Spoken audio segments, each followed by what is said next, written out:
ঈদ উল ফিতর এর সুন্নাহ আছে অনেকগুলো। কি কি সুন্নাহ আছে ঈদ উল ফিতরের? ঈদের চাঁদ উঠার পর থেকে প্রথম আমল হলো ফিতরা দেওয়া। পরিবারের সবার তরফ থেকে গরিব অভাবী লোকদের কাছে, আপনার পরিবারে 5 জন হলে 5 জনের পক্ষ থেকে ফিতরা আপনি খাবার পৌঁছে দিবেন গরিবের বাসায়। এটা হলো প্রথম আমল। দ্বিতীয় হলো ঈদের চাঁদ দেখা গেছে, তাকবীর শুরু করবেন, আল্লাহু আকবার, আল্লাহু আকবার, লা ইলাহা ইল্লাল্লাহু, আল্লাহু আকবার, আল্লাহু আকবার ওয়ালিল্লাহিল হামদ। বেশি বেশি করে পড়তে থাকবেন। এটা পুরুষ হোক নারী হোক সবাই। পুরুষ একটু জোরে জোরে, মহিলা একটু আস্তে আস্তে। অবশ্য ওইটা ঈদগাহে আসার সময় জোরে জোরে পড়বেন, এক ঈদে জোরে এক ঈদে আস্তে, কিন্তু এমনি স্বাভাবিক অবস্থায় সাধারণ গতিতে পড়বেন নারী পুরুষ সবাই যার যার মতো করে তাকবীর। এবং বিশেষ করে এই তাকবীর এটা জিলহজের প্রথম দশকে পুরো দশক ধরেই পড়তে হয়। যাই হোক, এই ঈদের চাঁদ ওঠার পর থেকে ঈদের নামাজ পড়তে তাকবীর আমরা শেষ করে পড়তে থাকবো। তৃতীয়ত হলো মেসওয়াক করবেন। 4 নম্বর হলো গোসল করবেন ঈদের দিন উপলক্ষে। 5 নম্বর হলো সুন্দর পোশাক পরবেন, যা আছে এর মধ্যে সুন্দর, নতুন হওয়া জরুরি না। 6 নম্বর হলো সুগন্ধি ব্যবহার করবেন। 7 নম্বর হলো আপনার খেজুর খেয়ে তারপরে ঈদগাহে আসবেন। খেজুর খেয়ে মিষ্টি মুখ করে ঈদ উল ফিতর ঈদগাহে আসবেন। এরপরে সুন্নাত হলো যে রাস্তায় ঈদগাহে যাবেন আরেক রাস্তায় ঈদগাহ থেকে ফেরত যাবেন। এগুলো হলো ঈদের সুন্নাহ। ঈদ উল ফিতরের সুন্নাহ সমূহ কি কি?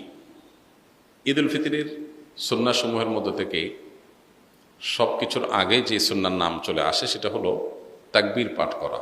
আল্লাহু আকবার, আল্লাহু আকবার, লা ইলাহা ইল্লাল্লাহু, আল্লাহু আকবার, আল্লাহু আকবার ওয়ালিল্লাহিল হামদ। এই তাকবীরটার পাঠ শুরু হবে কখন? ঈদের চাঁদ দেখা যাওয়ার পর।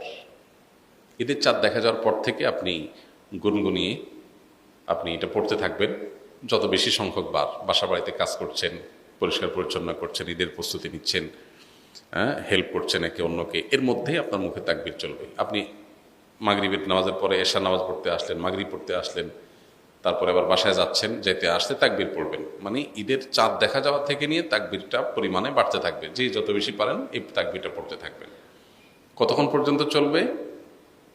ঈদের নামাজের জন্য ইমাম যখন বের হবে, মিম্বরের দিকে আসবে, মেহরাবের দিকে আসবে, তখন শেষ থাকবে। তার আগ পর্যন্ত তাকবীর চলতে থাকবে। তার মানে আমরা ঈদগাহে যখন যাব তাকবীর পড়তে পড়তে যাব, আবার যখন মসজিদে প্রবেশ করব অবসর বসে থাকবো, ইমাম সাহেবের অপেক্ষায় থাকবো, তখন আমাদের মুখে তাকবীর চলতে থাকবে। অনেকে এই সুন্নাতটা জানেন না, যার কারণে এটা মিস করেন। তাহলে আমরা তাকবীর পড়তে থাকবো ইনশাআল্লাহ। ঈদ উল আজহাতে তাকবীর উচ্চস্বরে পড়ার জন্য, আর ঈদ উল ফিতর তাকবীর বিশেষ করে চলতে ফিরতে যখন পড়বো নীরবে পড়ার জন্য নির্দেশনা করা দেওয়া হয় আছে।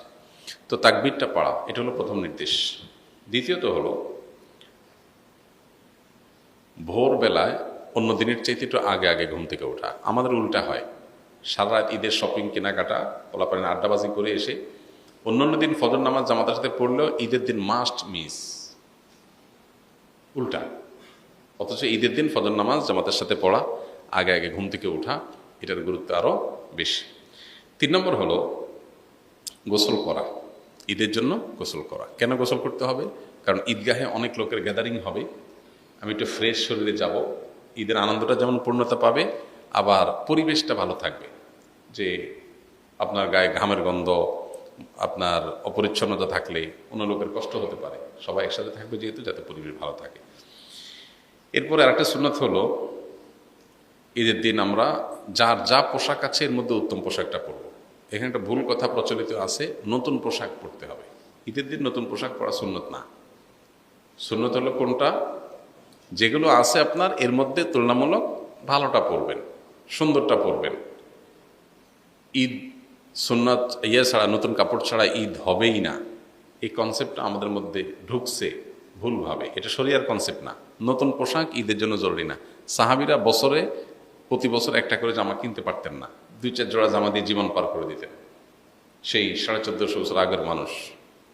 এই জন্য ঈদের দিন যার যা পোশাক আছে এটার মধ্যে উত্তম পোশাকটা পরব। আরেকটা সুন্নত হলো মেসওয়াক করা। এটাও এই জন্য যে আমরা অনেক গ্যাদারিংয়ের মধ্যে যাবো, ঈদগাহে সব মানুষের সাথে মিশবো, যাতে মুখে দুর্গন্ধ না হয়, পরিবেশ নষ্ট না হয়, অন্যের কষ্ট না হয়, সেজন্য। আরেকটা সুন্নত হলো সুগন্ধি মাখা ঈদের দিন। আরেকটা সুন্নত হলো ঈদগাহে যাওয়ার আগে ঈদ উল ফিতরে কিছু খেয়ে তারপর যাওয়া। ঈদ উল আজহাতে না খেয়ে যাওয়া। ঈদ উল ফিতরে হলো ঈদগাহে যাওয়ার আগে একটু খেজুর অথবা মিষ্টান্ন কিছু একটু খেয়ে তারপরে ঈদগাহে যাওয়া। এবং ঈদগাহে যাওয়ার ক্ষেত্রে যে রাস্তায় যাওয়া, আসার সময় ভিন্ন রাস্তায় আসা। আর যদি রাস্তা ভিন্ন না থাকে তাহলে রাস্তা এক পাশে যাওয়া, আরেক পাশে আসা। পায়ে হেঁটে আসা যাওয়া করা ঈদগাহে।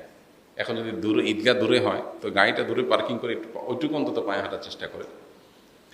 আর এর বাইরে ঈদের দিনের আরেকটা গুরুত্বপূর্ণ বিষয় হলো ফিতরা দিয়ে তারপর ঈদগাহে যাওয়া, ফিতরা শেষ করে দিয়ে তারপরে ঈদগাহে আসা। আল্লাহ তাআলা আমাদের ঈদের সুন্নতগুলো মেনে চলার তৌফিক দান করুন।